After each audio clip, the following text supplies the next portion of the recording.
刹车！嗡的声音听到没？开工！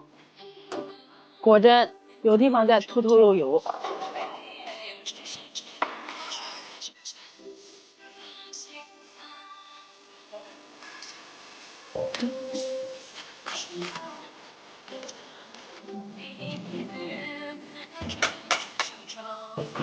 这里的油迹特别明显。下面这个才是助力泵，主要是跟油壶连接的胶圈密封就行了，所以说根本不用换助力泵，就把胶圈跟这个油壶换掉就好。这个油都稠了，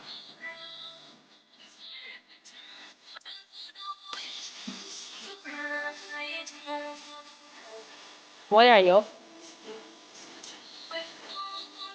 油壶里面是带滤芯的，一起换掉，用起来感觉会更好。